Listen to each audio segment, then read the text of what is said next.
What is going on, everybody? Welcome back to the video rendition of the Festus Fantasy Football Forum. Today we have a very good episode for Week 7. We have an updated trade block, matchup reviews. Week 6 matchups were some of the best I think we've had all year. 2 games decided under 0.2 points. So we're going to be getting into that, plus the primetime matchup recap. One of them was such. We're going to be getting into the updated power rankings, maybe going to ruffle some feathers, and then we're going to be looking onwards to Week 7 matchups and the new primetime matchup for this week. So stay tuned, enjoy the video, and yeah, let's get right into it now with the updated trade block. The updated trade block. We have only one new entrant, but one person also taken off the block. We had Garrett Wilson previously on the block. He has been taken off by the Aaron Rodgers Achilles team. He is now being replaced by his teammate, though. DJ Moore getting added to the trade block. I would assume this would be, I think, used in a really big deal. I think maybe this team is trying to make a big move, and I think DJ Moore, with his 50-point game earlier this year, maybe some eye candy there to be traded. Whatever the case may be, we will see how this turns out. Nonetheless, that is the only updated person for this trade block. Now let's start off here with the biggest blowout of the week. We have Team Doyle falling to the Guardians of Your Mom's House 77-124. Looking at this game, it never really had a chance here. Team Doyle got off to a big deficit, 45 to about 13 points going into that afternoon slate of NFL games on Sunday.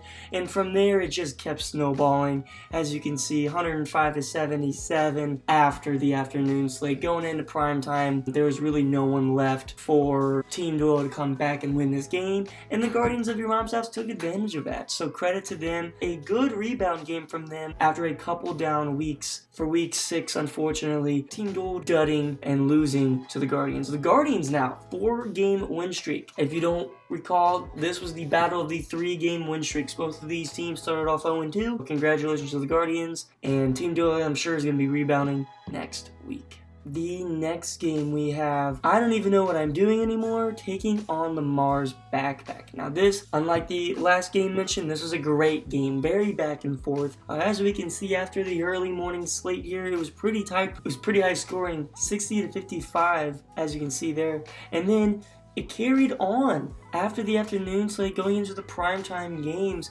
It was at 111-99. Now that in itself is not really the closest game, but Jay Gill did have Stefon Diggs go off on Sunday night, as he has been doing, and it made it to be a very intense game on Monday Night Football, where Dom did have Eckler, and Eckler pulled through. This was a close game, 121-119.92, 1.6 or 1.7, whatever the math is. It's very, very close. And this isn't even the closest 2 games we've had this week. A very, very good matchup here. I honestly thought this was going to be an easy win for, I don't even know what I'm doing anymore, but Eckler did not show up like he usually does, so this made it quite a sweat for both of these managers. With that being said, I don't even know what I'm doing anymore. Did pull out the win, going back to 500, and Lamar's backpack falling to 500. Now, the next game, a very, very good matchup, back and forth. This is going to be a matchup I did not see coming. I did not expect this game to go the way it did, but here we go. We're going to break it down for you. After the early morning slate of NFL games, Team Didi surprisingly got out to an early lead by scoring 54 to the Achilles' team 38-ish points. This was, of course, because Drake London finally had a good game, and maybe moving forward, whenever Drake London has a good game, Team Didi will have a good day. We then move on to the afternoon slate, and this is where things started to really tighten up. As you can see, the Achilles team tightened the deficit to only 2 points, 70-72, going into Sunday Night Football, and that is where the Achilles team took a nice lead, 84-72, because of Josh Allen. Now, did not have a good game, and that's important because going into Monday Night Football, we see Justin Herbert and Jake Ferguson for Team Didi pull out the narrow victory. 0.12 points. 0.12 point differential, and The Achilles team had Josh Palmer, and he did really good too, but it just wasn't enough. And Team Didi had Justin Herbert, as you can see. He threw a pick at the end of the game, could very well have cost him, and he barely sneaks away by only 0.12 points. Insane win for Team Didi, a terrible loss for the Aaron Rodgers Achilles team, and just like 9 other teams in this league, these guys are 3-3 now, and you're gonna see that everybody's 3-3. It's insane. Very awesome game. Is your number one takeaway from this team sucks. Like, I'm telling you, they stink. They absolutely stink.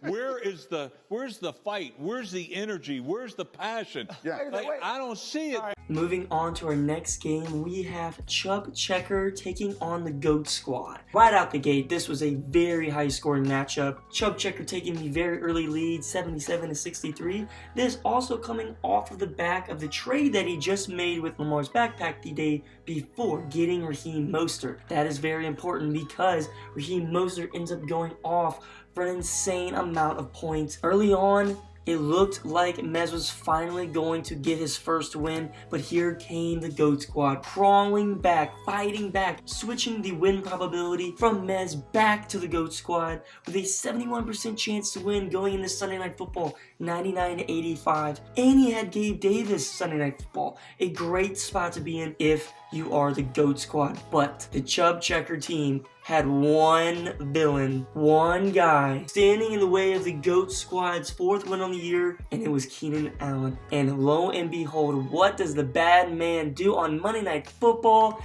He comes through in the clutch, scoring 21.5 points, propelling him to a 107-102 victory. My upset pick of the week strikes again, and for the first win of the season for Chubb Checker, what a monumental day for this squad. And that's even with 3 players scoring under 3 points, 2 of which under 1.5 points. If I'm the GOAT Squad, I am sick to my stomach. The win was laid out for him on a silver platter, and Gabe Davis didn't show up, Brock Purdy didn't show up, Javonte Williams again didn't show up. I am disgusted if I am this team, but for the Chubb Checker squad, great win, and thank you for keeping my perfect streak of upset picks alive. So alright, let's calm down a little bit from all these really tight matchups. Let's go to Team Armani taking on Bigger Than Black and White. Now, although this wasn't as tight of a matchup, this had a very compelling storyline going into Week 6. Bigger Than Black and White, previously known as the McAfrican Americans, traded away CMC to Team Armani, and it was a blockbuster deal. Funny enough, now these guys are playing each other. For Bigger Than Black and White, it started off with him finding himself in a hole, down 76-51 in the early slate, and it looked like, although 50-50 on the projections, it looked as if Team Armani was going to walk away with a pretty decent win here. But McCaffrey gets hurt, does not put up any more points. T. Higgins falls apart. Cole Kmet does nothing. While on the other hand, Bigger Than Black and White, his team kind of shows up a little bit. They had a pretty good game. His receiving core did very nice with Pittman there, as you can see. And Mahomes did Mahomes things, kind of boring if you ask me. But Swift, the newly traded for Swift, outperforms CMC and gives himself a nice lead going into Sunday Night Football, where Team Armani does have Saquon Barkley. Only needed 25 points. Does he get it? No, he does not get it. 95-107, and it's funny because these teams traded with each other going into this matchup, and who walks away with the victory? It's the guy who traded away CMC. That is very crazy to me. And now CMC injured, not looking too good. But now both these managers 3-3, and Bigger Than Black and White putting themselves in a good position to keep moving forward. And finally, now at the prime time matchup review, ladies and gentlemen, this was an amazing back and forth game. Starting off here with the early slate, we have a 64-69 point difference. 5 points going into the afternoon slate. The Little Giants sitting pretty comfortably with a nice projection lead here. But one thing to note, Justin Fields does get injured. Coming out of halftime for the Bears, does not put up any more than 5 points. And that's important for later on because Going into the Sunday Night Football game, the Little Giants have a 10-point lead. Chris Olave, who the Cincinnati Bengals just traded for, and Curtis Samuel as well, put up pretty nice games for the squad. The Little Giants kind of dudded besides Tyreek Hill. Goddard didn't do much. Marquise Brown didn't do much. Collins didn't do his typical wide receiver 11 numbers. Again, that Justin Fields injury, a gaping hole in this team. But going into Sunday Night Football, we're excited to see James Cook continue to build this lead for the Little Giants. And although it wasn't a huge performance from James Cook, it was looking to be enough to put away the Cincinnati Bengals, getting a 17-point cushion for the Little Giants. For Tony Pollard, now who is a very good running back but had not had a great game in a while, this was going to be a very close game, and close it was. Going into the fourth quarter of Monday Night Football, Tony Pollard had 16.1 points. As you can see right here, less than a point separates the Little Giants and the Cincinnati Bengals. All it takes is 9 more yards. That's all the Cincinnati Bengals need from Tony Pollard, and it goes all the way down to the very end of the game. And lo and behold, Tony Pollard comes through, finishing with exactly 17 points to give the Cincinnati Bengals the 93.6 to 93.52 victory over the Little Giants. The best primetime game we've had this year by far. Everyone in the chat was going crazy. I'll tell you what, the Little Giants 100% hate the Chargers. This is what the primetime games are meant to do. This was circled on their calendars coming into this week, and they outdid themselves here with a gritty back and forth bout. Simba, why'd you shit on the floor? Oh no. That's just Brock's fantasy team. I speak for everyone that this was fun to watch, especially the other games on the slate as well. It was a great Monday Night Football, a lot of implications for a lot of teams, and yeah, I think this has been the best week of matchups thus far. Okay, what's up guys? I apologize for the different outfit that I'm wearing. This is actually the next day, and as I was editing this video, I realized I forgot a section. I somehow forgot the weekly awards, and how can I forget that? Those are such great things. So we're gonna do that real quick here. We're going to start with the play of the week, and we're going to be giving this to Bigger Than Black and White. A great play, a great trade, trading away CMC, Rondale Moore and Cam Akers for Rachaad White, DeAndre Swift, and Puka Nacua. All those players went into beating Tony, the person actually traded with, in week 6. So that's a great play. It looks like a great play moving forward too. So AJ, you get the Play of the Week award. Now, everybody's least favorite award, we have the You Fucked Up award. This is directly resulting in a loss, and I think this is pretty obvious. We have this award going to the GOAT squad for starting Gabe Davis over Courtland Sutton, and had he started Courtland Sutton, he would have beat Mez in week 6. Unfortunately, he did not. Gabe Davis sucked, and you ended up losing by, I believe, 5 points, or 6 points. Courtland Sutton would have covered that for this team. Alright, so those are the awards for this week. Sorry again that I forgot it, but here we go. So now let's move on to the power rankings. With that all being said, let's move on to, I think, everyone's favorite portion of the show, the power rankings. Much like last week, I think I'm going to value more of team outlook moving forward, especially with the next couple of weeks. Starting off here, no surprises. Chubb Checker coming in at number 12. Unfortunately, just all around not the best team, but first win last week, looking to maybe get a win this week too. This team can definitely be turning it around, and that's all you can really ask for. Just get wins when you can. You did make the trade for Mostert. I think that was a great trade for you. Yeah, that's all I'm going to really say there for Chubb Checker. Number 12. Number 11, we have, once again, Team DD. Since Justin Jefferson went down, this team has no identity. This team has no idea what it's doing, and this team is honestly really bad. And I'm not trying to be mean, I'm just saying how it is. When you don't have the first overall pick on your team, you're not going to have much to really be excited about, especially with some waiver wire pickups not really panning out, some trades not really going your way, and no one really stepping up. Team DD for right now, although you got that narrow win last week, I'm going to have to keep you here because as everyone in this league is 3-3, I think you are the worst 3-3 team. Coming in at number 10, we have Bigger Than Black and White, newly named. And this is coming off of the CMC trade, which I do think is really good for you. And it showed last week getting that first win with the new squad, but I need to see a little more. I think that this team can 100% do that. Expect some volatility with Bigger Than Black and White in the coming weeks as we kind of figure out how this CMC trade will affect it moving forward. But for right now, I think this is a good spot. Bigger Than Black and White coming in at number 10. Next, at number 9, a team has continued to fall since week 1. We have the GOAT Squad. Unfortunately, now losing Kyren Williams for a few weeks after making that trade, the outlook is very, very bleak. Of course, there is still Travis Kelce. There is still Jalen Waddle, but the running backs are still not good. What did this team do? Went out and got Kyren Williams, said goodbye to Chris Olave, got him for 1 week, didn't even win, and now he's out for a few weeks. Back to this drawing board for this team, and losing Chris Olave. So moving forward for the next couple weeks, I am not sold on the GOAT Squad. Hey, hopefully I'm proven wrong, and this team can muster up some wins. But for right now, GOAT Squad coming in at number 9. Coming in at number 8, we have Team Armani, another team that has made many trades, recently getting CMC, Christian McCaffrey, who is also now injured. Of course, it'll only be for about a week or two. Team Armani's going to have to figure that out. And after you just traded 3 key pieces for Christian McCaffrey, I don't know how good it's going to be for the next 3 weeks. Maximum, I would say. I think moving forward, some people are going to have to step up. Amari Cooper is going to have to step up for this team. Travis Etienne and Saquon Barkley are going to have to carry, that's for sure. With all that being said, I have Team Armani coming in at number 8.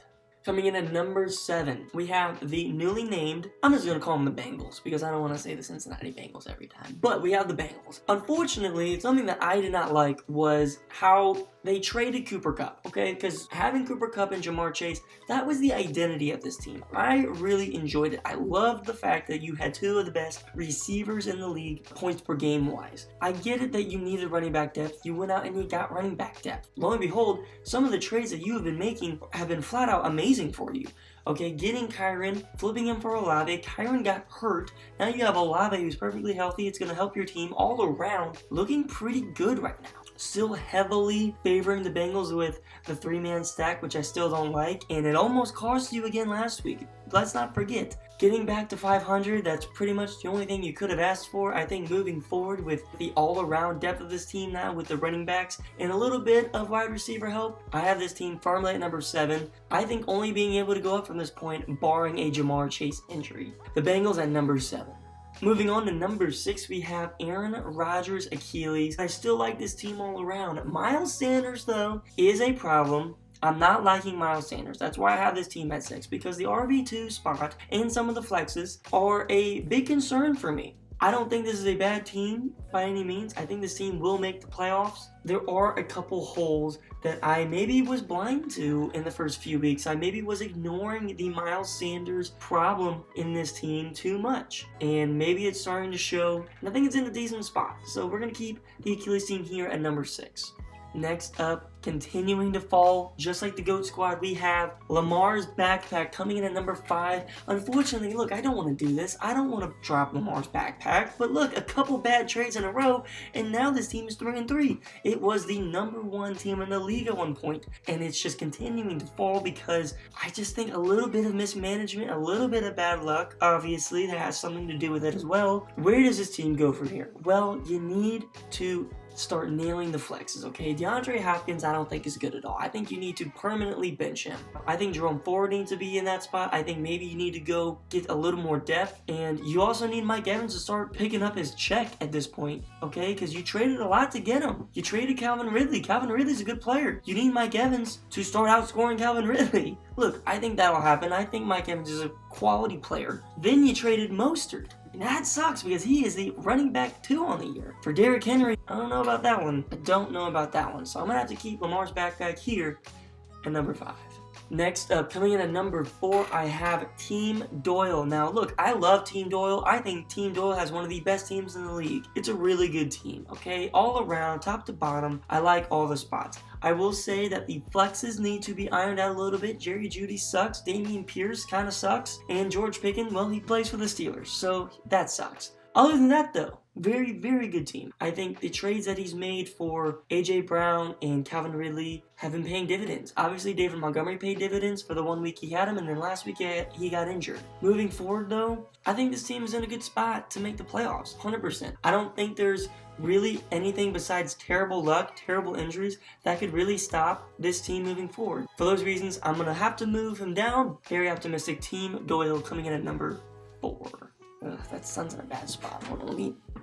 Okay, sorry about that. That might have gotten a little bad there. Hey, so that means coming in at number 3 is the Guardians of Your Mom's House. That is right. 4 straight wins for this team, getting it done every single way. This team heard the noise. It heard all the doubters, not scoring over 100, bad points allowed, whatever. This team came out and was the highest scoring team last week, and I'm very proud. I'm very proud of this team. Got a tough schedule moving forward. As long as Ramondre Stevenson and Breece Hall can continue doing good in the running back spots, this team is deadly. And this was a problem for this team going into a lot of my power rankings was the running backs. The running back room sucks. The running back room is not good. The running back room is injured. Well, last week, putting up almost 50 points combined. As long as this team can produce that good play, this team will be fine. Now, schedule ahead is looking a little tough. I still think it's in a good spot to win some games. I think this team can make the playoffs. I think as long as it stays healthy, and maybe if it even has to make one move again just to kind of get some more depth, whatever the case might be. 4-2, tied for the best record in the league at number 3. That means coming in at number 2, maybe a very controversial play, but I love controversy. I don't even know what I'm doing anymore. Coming in at number 2, and let me tell you why. This team is strong. Kamara, Eckler, Cooper Kupp, Jacoby Myers, TJ Hawkinson. The only bad thing about this team is the quarterback. And, I mean, it's really bad, obviously. Very, very well-built team. Obviously trading a lot to get Cooper Kupp, but Jacoby Myers is also very good for this team. Keeping Zay Flowers, keeping Christian Kirk. This team has wide receiver depth. This team has no running back depth anymore, but I think Eckler and Kamara can help this team moving forward, and as long as they stay healthy, this will be a playoff team for sure. I just think that Cooper Kupp being on this team now with the running backs that this team has, it's going to be hard to beat him. It's going to be hard to beat him. You're going to be counting on a bad week from the running backs or Cooper Kupp. If any of them have a good week, I think you're pretty much toast. So with that being said, I don't even know what I'm doing anymore. Coming in at number 2. And that means, gentlemen, for the 4th consecutive week in a row, I believe, we have the Little Giants coming in at number 1. Listen, the best record in the league. I still think the best team all around with Tyreek Hill. People coming back from injuries now, kind of hitting its stride. A very, very unfortunate loss. Listen, the only 2 times this team has lost was whenever they lost by less than a point. So this team wins. It's a proven winning team, and whenever it loses, it's pretty unfortunate. It's pretty BS losses. And I feel for that. I'm not going to take away from this team because of that. That's not fair. This is a well-built team. It's a very well-rounded team. Just continuing to ride that wave of good wide receiver play. Fucking lighting. What the shit balls? Hold on. I was closing my window altogether. Jeez. Expect this team in the playoffs. Nothing's slowing this team down, I don't think, besides a Tyreek Hill injury, which almost happened, but it was just crammed. What can I say more? Little Giants, number 1 again. Alrighty, moving on to the last section of the video this week. We are going to be going into the previews. The matchup previews for week 7. Listen, last week I went 3-3, unfortunately. I did nail my upset pick of the week, I will say. I think this week, I'm going to go a perfect 6-0. Starting off here with the first matchup, GOAT Squad taking on Aaron Rodgers' Achilles. Obviously, Kyren Williams is still in the GOAT Squad's lineup. He is out. Slide in Javonte Williams right there. And these teams are about even in the early projection. Couple bye weeks for each team here. The Achilles team is starting to face those byes. Bye weeks this week are starting to pile up, and we're going to see it this week. A lot of teams affected by it. Garrett Wilson not playing. Miles Sanders not playing, probably a good thing, truthfully. And other than that, though, no one's injured, everyone's good. And I think I'm going to give this week to the GOAT Squad. I like the matchups. Travis Kelce against the Chargers, he owns them. He's going to drop at least 25, fucking probably. Brock Purdy against Minnesota. Cortland Sutton against Green Bay. Maybe that's a good matchup there. I like these matchups better than the Achilles team. So I'm going to rock with the GOAT Squad here to start off these matchup previews. Okay, moving on to the next game. Like I just said, a lot of these teams are going to be affected by the bye weeks. Well, I'll tell you what right now, the Bengals are affected by the bye week. Taking on Chubb Checker here, look, 90 points projected, 90. I think that's the lowest projection total I've ever seen. And Chubb Checker has surprisingly 117 points.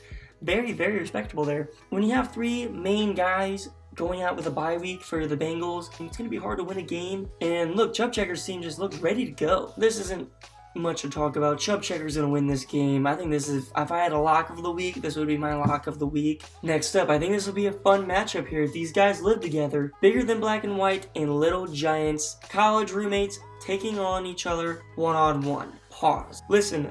Trading away CMC is a hard thing to do. We've discussed this, but now this team looks ready to go. Looking at the Little Giants team, looking vulnerable. Justin Fields, 100% not going to play this week. Jahmyr Gibbs, trending towards playing, but we'll have to wait and see on Saturday if he actually ends up playing. Look, having to go pick up a quarterback right now, obviously, don't want to do that, but you're going to have to.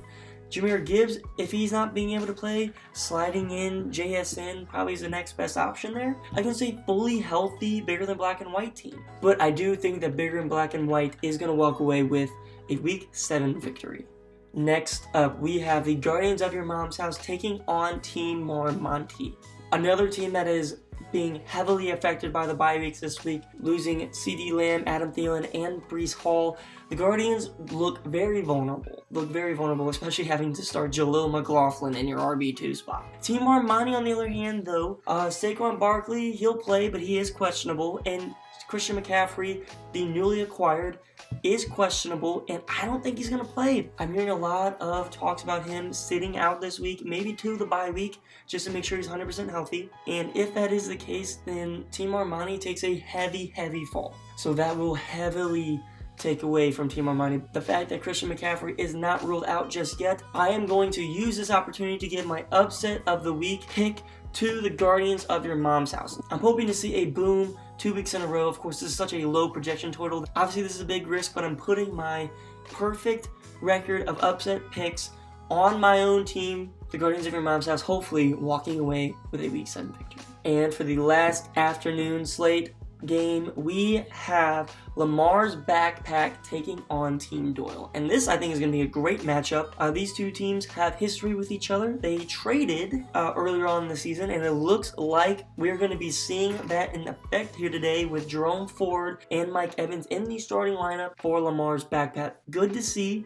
First time all season we've seen Jerome Ford play for this team since the trade. And Team Doyle obviously starting Calvin Ridley. Both these teams pretty healthy. Derrick Henry, unfortunately, on a bye. I think that's why Jerome Ford is getting the start. But Jaden Reed being slid into the flex spot, Rashee Rice being slid into a flex spot for Team Doyle. This is a pretty even game. Look, 50-50. This is a toss-up game. I had decided to go with Jay Gill to actually get this victory. I think this team has had a couple bad weeks, a couple down weeks. I think this team has to get back in the win column somehow. Of course, Team Doyle did have a terrible week last week, so we will be looking for a boom, of course, this week. But I think Lamar's Backpack has what it takes to win this week, and that's why I'm going to be giving them the slight edge. Of course, this is going to go 50-50. Lamar's Backpack, I have coming away with a victory. Finally, we have our primetime matchup of the week. And unfortunately, I don't think this is going to be a really good game. Unfortunately, I don't think one of the teams will show up. If you guys can guess what that is, it's going to be Team DD. Going up against, I don't know what I'm doing anymore team. The star power, I think, is just too much to handle for Team DD, especially without Justin Jefferson. I don't think there's anything this team can do unless, I don't even know what I'm doing, puts up 80 points. Even then, I'd be kind of shocked if this team lost. I don't know if Team DD has a chance. But you know what? I'm going to give him a fair shot. Here is Team DD's manager with a video talking about this matchup and what it means to him going into Week 7 against a very tough opponent. Take a look. Dom's a hoe. I don't plan on losing to him. I'm not going to lose to him. So, my team just got to keep our head up without Jefferson, man. He's on the bench. He's hurt right now. Things happen, especially to people like that. I think the NFL and ESPN is very racist towards me, especially because of the last primetime with Jaden. Definitely a racist game, but that's all I have to say about it. Dom might be gay. He sends the worst trades I've ever seen in my world. So, that's all I gotta say. Wow, hey, great video there from AD. This is his last primetime game of the year, unless he is flexed in later in the year. Look, he's wanting to go all out, and I totally get that. Unfortunately, he's running into what looks to be a brick wall. Now, we also have a video from Dom. Let's roll that video now. Roll the clip. I wasn't on Snapchat yesterday, so I'm a little late to send it in this video. I'm doing it at 1:48 p.m. on Thursday. I think today's Thursday. I don't even know. I've been basking in my win from last week. I mean, I haven't showered. Haven't fucking looked at my computer. Well, I've been playing a lot of World of Warcraft, but I haven't done my homework. I'm just really soaking in this W. And then I see Jackson got me said I'm primetime game. And I'm like, primetime game? I thought I was playing Austin. And I went and looked at it. And I'm projected 30 more points in this motherfucker. And he's calling it a primetime game. Y'all not see? ESPN ranked me number 1 again, baby. I'm back. From number 11 to number 1, back to number 11, back to number 1. I mean, get out of here. I'm the best player fucking who's ever done it. Austin sucks. I mean, his team literally sucks. I don't know why this is a primetime matchup. This is actually, shame on Jackson for even making this a thing, because fuck, he is so bad. And my team's so good. Look at us. We got everything. Running backs, wide receivers. I just picked up Aaron Rodgers for the playoffs because that motherfucker's coming back. I seen a video of him, jogging a little bit. It's game time, baby. Ooh, ooh. With everything being said, I've probably said it 18 times now, but I don't even know what I'm doing anymore. Winning this matchup. As I've always do, let's go over the picks one more time. I have the GOAT Squad winning. I have Chubb Checker winning. I have Bigger Than Black and White winning. I have Lamar's Backpack winning. For the upset pick of the week, I am going with the Guardians of Your Mom's House. For the prime time matchup, I have the I don't even know what I'm doing anymore team. Gentlemen, that is it for week 7's form video. I hope you all enjoyed. Thank you guys so much for watching, and good luck to everybody in week 7.